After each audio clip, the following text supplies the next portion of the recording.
गुरुजी अभी जो हमारा चल रहा है मन में कि अक्षय तृतीया 2026 में कब आने वाला है। कोई लोग बोल रहे हैं 19 को होगा, कोई लोग बोल रहे हैं 20 को होगा। और इसी दिन भगवान विष्णु जो है छठवें अवतार के रूप में परशुराम के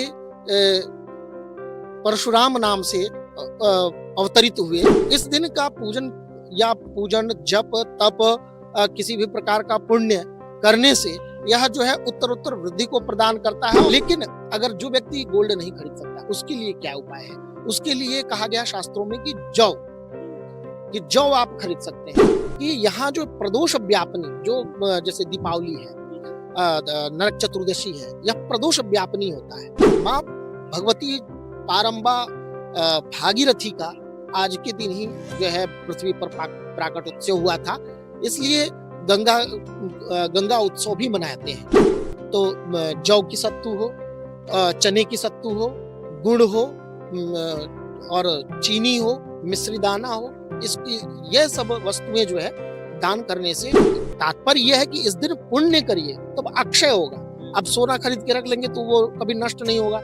हम बोलते भैया कि अक्षय तृतीया के दिन सोना खरीदने का नहीं बल्कि सोना दान करने का पुण्य मिलता है। अक्षय तृतीया के दिन अक्षय योग बन रहा है, जो कि चंद्रमा के अपनी उच्च राशि में प्रवेश करने से और सूर्य के अपनी उच्च राशि में प्रवेश करने से यह योग बनता है। ऐसा पुण्य को प्रदान करने वाली जो हमारी अक्षय तृतीया है, इस दिन सत्यनारायण भगवान की पूजा की जाती है। नमस्कार, मैं हूं पंडित राघवेंद्र।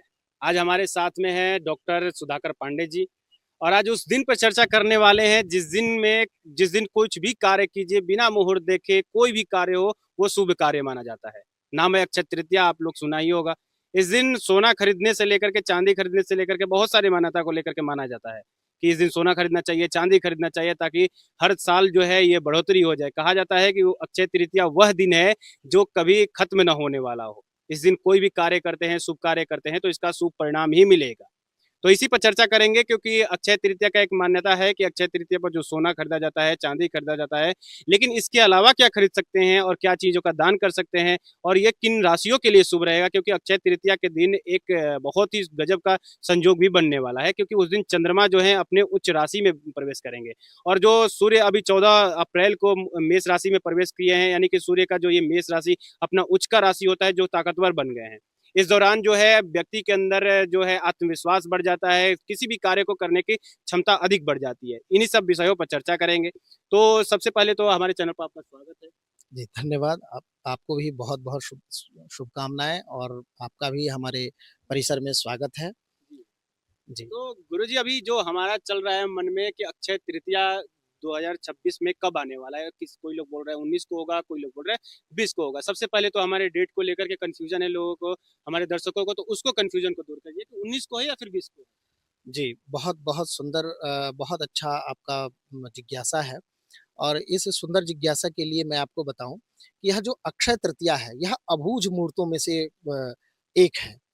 और यह जो अक्षय तृतीया है यह अपने आप में यह बताता है कि यह न क्षरति इति अक्षय, जहां किसी भी पुण्य का क्षय ना हो उसे अक्षय कहते हैं। यानी इस दिन जो भी कार्य आप करेंगे वह अक्षय और उत्तरोत्तर वृद्धि को प्रदान करने वाला है।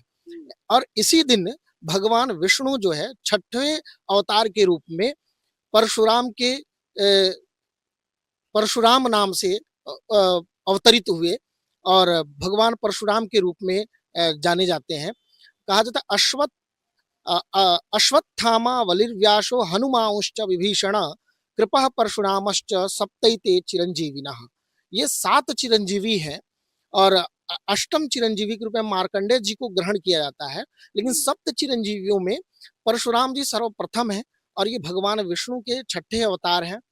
इस दिन अक्षय तृतीया के दिन ही प्रदोष व्यापनी अक्षय तृतीया में भगवान परशुराम का प्राकट्योत्सव हुआ था, इसलिए इस दिन का जो है बड़ा दिव्य महत्व होता है।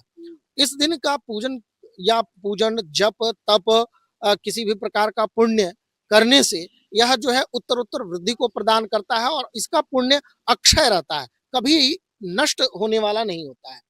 और इस दिन हमें या भक्तों को, हर राशि वालों को, सबको किसी भी प्रकार का दान पुण्य करने के लिए किसी भी सामग्री का क्रय करना या उसके लिए उत्तरोत्तर वृद्धि को प्रदान करता है। आप किसी प्रकार का जैसे अगर गोल्ड खरीदते हैं तो गोल्ड खरीदते हैं दान के निमित्त से, तो वो आपके वृद्धि का प्रदाता है। लेकिन अगर जो व्यक्ति गोल्ड नहीं खरीद सकता उसके लिए क्या उपाय है? उसके लिए कहा गया शास्त्रों में कि जौ आप खरीद सकते हैं। उस दिन जौ खरीदिए। और इसमें दान के लिए भी कहा गया है कि वैशाख मास के शुक्ल पक्ष के तृतीया तिथि के दिन अक्षय तृतीया मनाई जाती है। अक्षय तृतीया तृतीया ये तिथि कब आ रही है? क्योंकि हमारे दर्शकों को सबसे मन में ये कंफ्यूजन बना हुआ है कि अक्षय तृतीया कब मनाई जाएगी? 19 अप्रैल को मनाई जाएगी या फिर 20 अप्रैल को? इसको कंफ्यूजन दूर कीजिए। अक्षय तृतीया जो है यह प्रदोष व्यापनी होने के कारण प्रदोष व्यापनी अक्षय तृतीया ही ग्राह्य होती है। ये तो किस तारीख को हो रही 19 तारीख को प्रदोष व्यापनी अक्षय तृतीया है। है? इसलिए और प्रदोष काल में ही भगवान परशुराम का प्राकट्योत्सव हुआ था। तो इसलिए हमें 19 तारीख को ही मनाना चाहिए शास्त्रोक्त विधि के अनुसार। लेकिन आपकी जैसे आपने सर्वप्रथम पूर्व में जिज्ञासा किया था कि कोई जो त्योहार है वो हम सूर्योदय कालिक मनाते हैं, कोई सायंकालीन मनाते हैं। तो आपको मैं ये बता दूं कि यहाँ जो प्रदोष व्यापनी जो जैसे दीपावली है, नरक चतुर्दशी है, यह प्रदोष व्यापनी होता है। कृष्ण जन्मोत्सव है तो प्रदोष व्यापनी होता है। यह सायंकालीन त्योहार है, पर्व है। तो प्रदोष व्यापनी होने के कारण यह निशीथ काल में मनाया जाने वाला पर्व है। तो इसलिए यह जो है जिस दिन सायं काल में प्रदोष काल में तृतीया रहेगा उस दिन, अगर द्वितीय दिवस में अगर होता है जैसे दोनों दिन, अगर 19 को भी प्रदोष व्यापनी तृतीया हो, 20 को भी प्रदोष व्यापनी तृतीया हो, तो 20 तारीख को मनाया जाता है। लेकिन 20 तारीख को प्रदोष व्यापनी नहीं होने के कारण हम प्रथम दिन की जो प्रदोष व्यापनी तिथि में अक्षय तृतीया आ रही है, हम उस दिन तृतीया मनाएंगे और इसी दिन परशुराम जन्मोत्सव मनाएंगे। पौराणिक मान्यताओं के अनुसार इस दिन माँ भगवती पारंबा भागीरथी का आज के दिन ही जो है पृथ्वी पर प्राकट्योत्सव हुआ था। इसलिए गंगा उत्सव भी मनाते हैं। इसी क्रम में गंगा दशहरा भी आता है, गंगा सप्तमी भी आता है। लेकिन इसी दिन के दिन पौराणिक मान्यताओं के अनुसार, पौराणिक कथानकों के अनुसार जो है आज के दिन ही जो है कि तृतीया के दिन ही, अक्षय तृतीया के दिन ही पौराणिक में और भी भगवान के विभिन्न स्वरूपों की पूजा की जाती है। और घट में भरा हुआ जल, घट उदक कुंभ दान का विधान है। यानी मिट्टी के कलश में, मिट्टी के घड़े में जल भर करके दान करने का, इससे बड़ा पुण्य लाभ होता है। पितरों के निमित्त सत्तू दान करना चाहिए। तो जौ की सत्तू हो, चने की सत्तू हो, गुड़ हो और चीनी हो, मिश्री दाना हो, इसकी यह सब वस्तुएं जो है दान करने से व्यक्ति को आजीवन ही नहीं, जन्म जन्मांतरों तक मिलने वाले जो पुण्य है वो कभी नष्ट नहीं होते हैं। इसीलिए इसे अक्षय कहा गया है। अच्छा, तो इस दिन जो सोना चांदी का खरीदने का जो प्रचलन चला हुआ है, तो क्या ये सिर्फ व्यापारियों के लिए रखा गया है या फिर आम जनों के लिए जो आज की परंपरा चल रही है? जी जी, यह एक लोगों की ऐसी मानसिकताएं बन गई कि हमें एक व्यापारिक वर्ग ने इसको अच्छे मतलब एक प्रकार से एडवर्टीजमेंट किया कि हमें इस दिन आप सोना खरीदिए तो उतर। तात्पर्य यह है कि इस दिन पुण्य करिए तब अक्षय होगा। अब सोना खरीद के रख लेंगे तो वो कभी नष्ट नहीं होगा। हम सोना या कोई भी ऐसे वस्तु इसलिए खरीदते हैं कि वो हमारे ऐसी परिस्थितियों में हमें उसका अधिक लाभ मिले, दुगुने अर्थ में। लेकिन इस दिन आप जितना से अधिक पुण्य करें, जप करें, तप करें, उपासना करें, संध्योपासन करें, पुण्य करें, दान करें, तो जैसे फलदार जलदार फलों को जो है गरीबों में बांटे।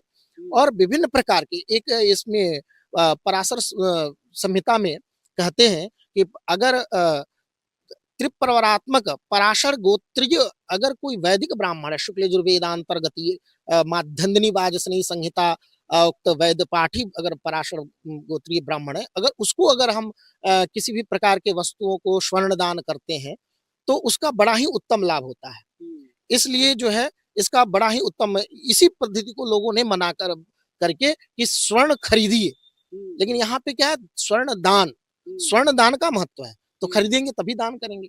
तो भैया कि अक्षय तृतीया के दिन सोना खरीदने का नहीं बल्कि सोना दान करने का पुण्य मिलता है, न कि सोना खरीदने का, ऐसा? जी, बिल्कुल, बिल्कुल। यह स्वर्ण दान करिए, स्वर्ण दान से विभिन्न प्रकार के सुख सुविधाओं का व्यक्ति जन्म जन्मांतरों तक, यहाँ तक सोने दान किया जाता है पुत्र प्राप्ति के लिए। अगर किसी व्यक्ति को पुत्र ना हो या अगर पितृ दोष हो, कुल क्षय दोष हो, तो उन कुल क्षय दोष की निवृत्ति के लिए स्वर्ण दान का विधान है।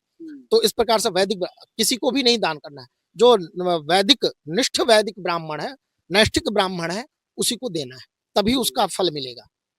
जी।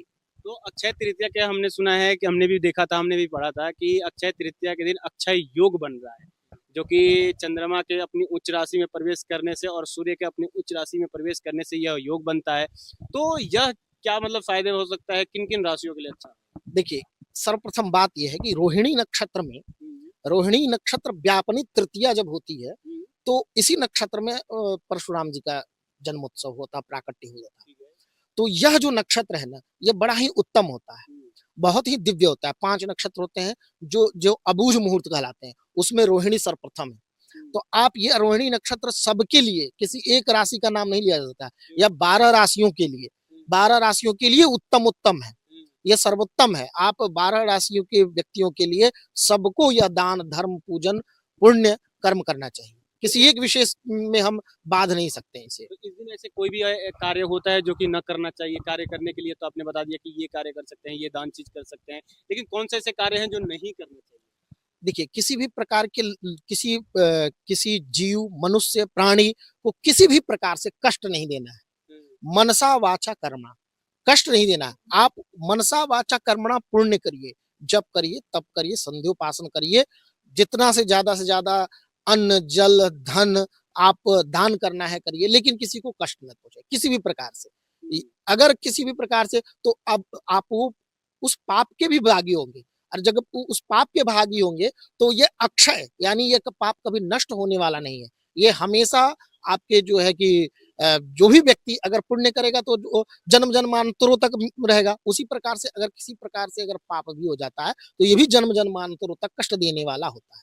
अरे वाह! क्या बात है। तो अभी आपने बताया अक्षय तृतीया पर इन चीज़ों का दान करना चाहिए, ये मान्यता होता है, ये पुण्य फल मिलता है। लेकिन अक्षय तृतीया हर पर्व पर कुछ न कुछ पूजा का विधान भी होता है।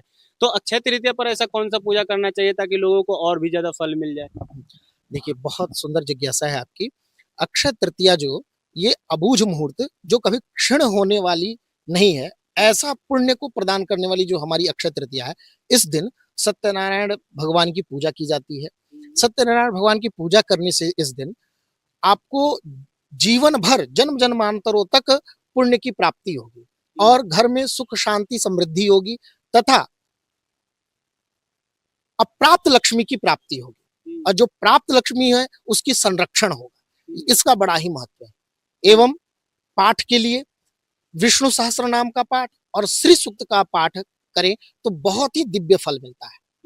साथ में तीसरा एक उपाय है, पहला सत्यनारायण पूजन। सत्यनारायण पूजन नहीं कर सकते तो विष्णु सहस्त्र नाम और श्री सूक्त का पाठ करें या पाठ करवाएं किसी उत्तम वैदिक ब्राह्मण से। नहीं होता है तो उसके बाद आप दूध में केसर और हल्दी गंध मिला करके भगवान विष्णु की प्रतिमा और माँ लक्ष्मी की प्रतिमा का अभिषेक करें पुरुष सूक्त से। अगर आप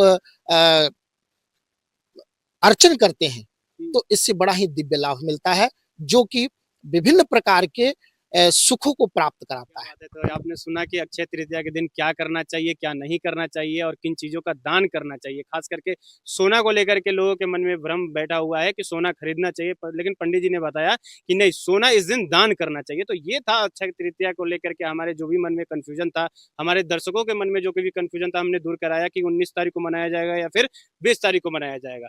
तो ऐसे ही धर्म अध्यात्म की वीडियो के लिए अगर हमारे चैनल पर अगर नए हैं तो सब्सक्राइब कर लीजिए और देखते रहिए राजस्थान वन।